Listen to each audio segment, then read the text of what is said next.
Bonjour, je suis Mireille Kala, la maman internationale. Nazamwa na ya pasteur Moukouna. N'ayons solo la na bino ba combattant, n'ayons sona bino diaspora. Est-ce que ça Moukouna m'tete qui sa bino ma pango na kini? Pour que les photos vont vendre la bandara ba HLM. Est-ce que ça Moukouna m'tete na bino na photo? Pour que vendre la mbongo wa kafabana. Est-ce que ça Moukouna né a-t-il la bino na photo pour que ça bengana bino que ça va 100 mètres? Bino ko photo comment on a comme Moukouna. Mon awa masta na bino. Mais arrêtez, revenons sur terre. Vous avez battu. En dehors d'être pasteur, il est un père de famille. Moi, je suis bino mobulani tobanga bino. Sonde bino bokanisa mukuna onde azana bana ebazala à l'abri des réseaux sociaux. Mais non, soyons humains. Pour qu'il filme mukuna dans cadre nini. Une ancienne vidéo qui date de 2011, avant que je n'arrive ici en Afrique du Sud. Pour Robinson, on a 2018. Pour le bâtiment, nous présente sa nouvelle femme à la première dame. Santé, oh maman livre. Alors on a une vidéo, Anna. Est-ce que là sa santé actuelle? Mais non, vous se permettre de faire un chouchou. Alors on va mobile dino. Moi ça le moi pas comme un nez. Hein? Vous savez on finit chouchou dans la benne ani aller qui non maman livre voilà na beauté. Parce que photo actuelle n'est en on a quel dino. Mais on filme avec na loyenge. Rêve en tout nyonso et ça a masse à président. Rêve en tout nyonso à niveau autorité de grande personnalité. Ce qu'on a, ce pestamenier, à l'action de notre président, à boy à fond la dino, et que pino va combattre des beaux-arts, ce qui a dit on a petit dino au fan nous boy. À ben la dino, c'est dino coûté. Vos autres là, comme c'est ben la dino. Ah, tout dans la batuko. Rêve en montignon sur la mariage. Rêve en montignon sur la âge et n'angola mobile, roi chouchou, odi à Moukouna. À bête, il va qu'on a joué la joie passer en Moukouna. Et là, pour me binoter, et là, chance là, puis on aussi, on soit l'ingénieur de mon boy. À cette bino, on va faire la balle, on va faire la cette notion, et on va draguer bino. Si elle était au fait, au Kémitana. Au bout, on a battu. Oh, tout sur le bien, tout sur le temps normal. À la balle, micro, on a remonté là, on a un colo. Eh, on va se connaître là, on a un zana bayaya. Mais on a un Nzambi. Aza vraiment Nzambi.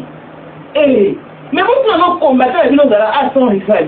Moi, la même est comme on a un Afrique du Sud. À Kokate, nous avons un petit peu de la télévision.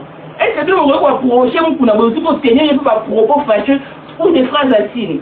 Avec quel kilo? Vos audaces, parce que si on va comment on pense à Moukouna, à Fourama français, à tout le monde, vos années dans la France, à être témoin.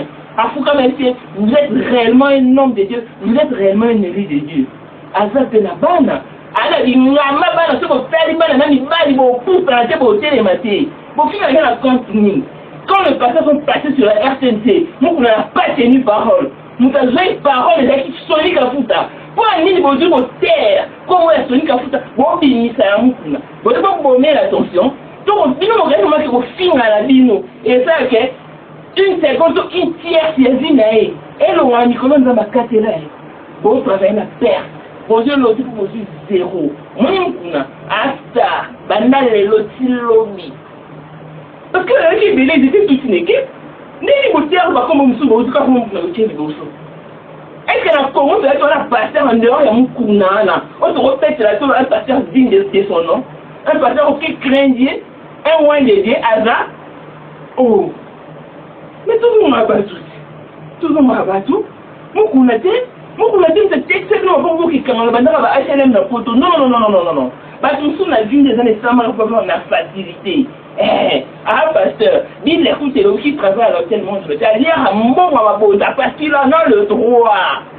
Allez à mon parce qu'il en a le droit. Non, Bolini. Et on a eu cette bino. Nous sommes dans combat. Hein? Quand il s'est mort, nous avons massé la bino. Nous avons Moukouna, vous respectez, c'est un enfant du Sud à vous agresser, vous humilier. Vous avez passé pour vous casser, vous savez. Si vous avez le long, vous avez dit qu'il y a opposition. Il perd l'opposition, mais c'est ce que nous avons dit. si vous finissez, vous harcelez, à coup de la partie, dans la chagrin, il y avait une suite de sa récolte accumulée auprès des combattants. Bon, bon, ça dit, oh, si c'est qu'il y a un homme, si c'est opposition au midi, pour essayer de donner, c'est qui, essayer de donner. Le combattant, vous êtes des écrits, vous êtes de moins que rien. Na peki si tu n'as pas mukuna. Na peki si tu n'as pas kangani na bino comme mukuna. Parce que tu vois la vidéo, c'est 2011. Bon, bientôt là 2018 na cadre ni. Na moi si olo. Moi si olo quand tu te parles au final mukuna zo ba yo. Moi la dit famille na bino mobile manamaele. Bana le aussi mukolo ezoya. On a bien organisé, a bien assis, vous finissez par jalousie. Eh, vous finissez mais attends, c'est un père de famille, c'est un époux, un grand-père, on se permet qu'on est alors dans les réseaux sociaux pour le plaisir de quoi finir. Non, revenons sur terre. Hein? Les amis, Nabino, comment on va nous ça là? Vous savez, qu'est-ce que le combat a rapporté? La lutte en Congo à Congo. Vous avez 1 million de morts, et 4 millions de morts, 12 millions de morts. Si vous avez 80 millions de morts, finalement, tout ça, combien d'habitants dans la RDC? Vous savez que vous avez beaucoup? Vous dites qu'acharnement contre la personne de Moukouna, et ce n'est pas bien ça, ma baie. Et là, c'est peut-être que vous rêvez dans la place. Parce que vous avez la chouchou, oh yo, elle a 2011, mais elle a 2018, n'est pas ça. Bon, il est fini pendant à mobile, mais vous voyez ma bombe, vous voyez combattant. Vous prenez pour qui? Hein? Donc vous avez le cas où mon cas de la scène du moment où on a recruté vos sali voice. Oh! C'est comme vos sali voice contre Pacaloï. Moi j'étais avec Pacaloï. Parce que là, il y a une souci pour des raisons médicales. Bon, alors, on va faire ça, on va autant vous savoir que va le club Pacaloï. Oh, vraiment, ça me prend 5 000 règles. Oh, mon frère. Il y a un Pacaloï. Maïe, il est la mise. Il est ici pour des raisons médicales. Parce que vous connaissez la continue. La continue, parce que maman, on a organisé, puis j'ai concours. On a gagné qui TV, Azul TV. On a gagné un téléphone, Azul téléphone. On a gagné une voiture, Azul voiture. Il a gagné billet, Goma. Ah ouais, ok. Dis-moi, maman, on dit qu'on a fait une impression pour Bobo. Oh, pour une amie, pour une amie, il faut que mon master a binoté à un niveau de binoté. Savez-vous combien de familles ont été bénies par les canaux de Moukouna? Combien de familles ont retrouvé la paix, la quiétude par le canal, par l'entraînement de ces Moukouna? Que vous ignorez sur les réseaux sociaux. Bien, on va dire dans les réseaux sociaux. En l'obéité, pour l'instant, on l'obéité ni on répondre à Bino. On va ce qu'on m'a amené à répondre à Bino. On va dire la souka. Combat numéro 1 à combat. Si la souka, on kanga la combat, on kanga numéro 1 à combat Moukouna. On a lobby. On kanga numéro 1 à combat Moukouna. On masse la Bino. T'as un niveau la Bino. Bon, on va passer en dessous. Responsable, président, il y avait plus de réserve. N'est-ce pas que ça, Albert Kakeza? Bon, ça cherche un contre ce poignet. Beaucoup d'avocats, on a retenu sur la base de l'obéité. Mais non, avec ma bouche autorisée, là, oh. Nous avons écrit à ce point. Nous avons dit que nous avons dit les coups de l'année. Il y a une renaissance. Oh, mais attendez, vous tirez à combien? Vous contribuez à combien de vie? Combien vous contribuez à l'épanouissement? Donc, c'est la plus cas, pas sur le monde va émerger, à vivre rose. Oh, d'abord, vous avez une fois, ça me donne la personne qui n'a chouchou, à ne m'aller bino. Bon, ma boma, bon, ma hérité. N'a été bino de numéro 1 à combat. Si n'a pas su que vous carrément comme la bino, vous carrément la bino comme un moukouna. Peut-être on veut établir ma liste, elle va passer. Bon, évitez, vous attendez moukouna. Ah, moi, ça n'a bino, il a une famille, il a ses enfants, c'est un responsable.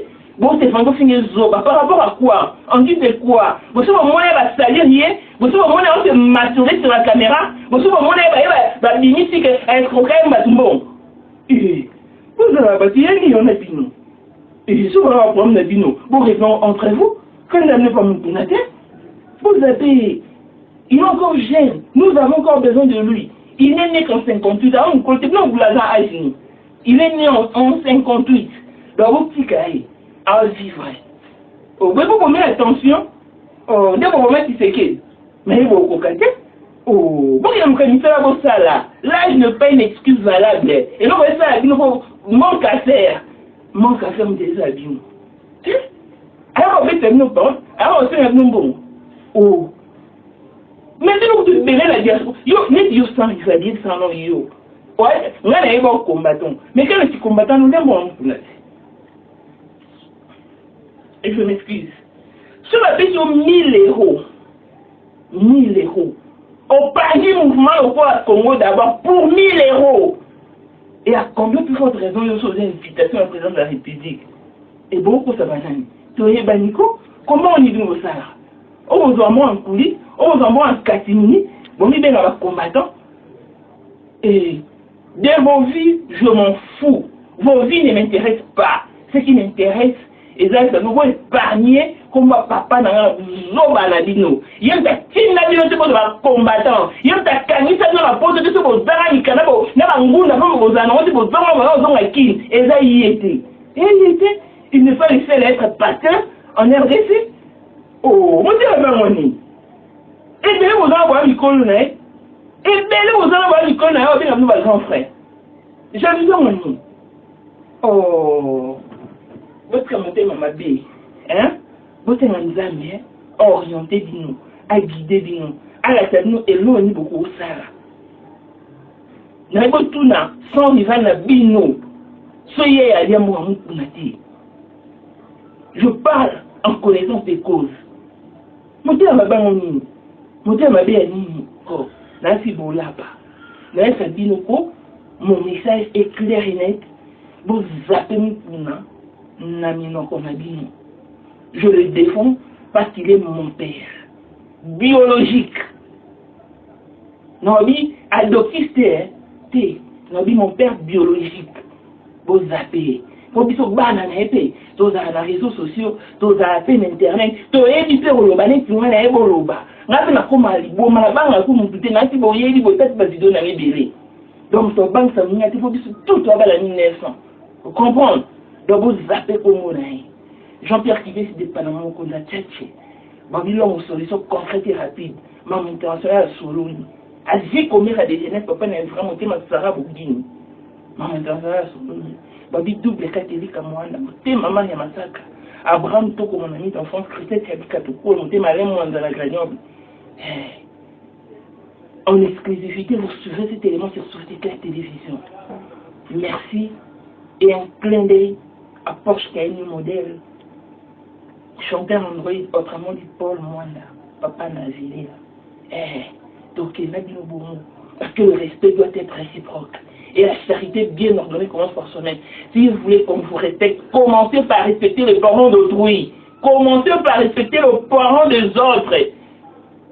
Et c'est comme on sait où on t'a décrété qu'il marche en haut, il y a les 31. Vous dites ça, avec-il raison ou il a eu tort? Tout le monde a exemple et moi là haut. Attends, on a une Sainte-Sonie à Rigini. Abîmer que son mali pas. A 8 balles perdues. Et cotillé, Nalito est traversé de l'homme nord. Sa langue est touchée. Toutes ses dents sont parties. C'est qu'on va commencer à aide. Combien de familles ont perdu de vie? Combien de personnes ont perdu de vie? Combien de familles sont victimes? Maolé là. Combien? Comme on sait, on tout malin. Oh. Donc, ce qu'on va passer sur la ligne, c'est nous, nous avons ma désastre. N'a pas honte qu'on a monté. Qui a eu raison, qui a eu tort?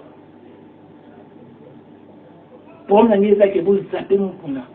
Donc, si vous comprenez, vous captez le message, je suis bien exprimé, j'ai été très bien explicite. Donc, vous zappez mon coup, c'est la dignité. Nous avons un oh, il y a un peu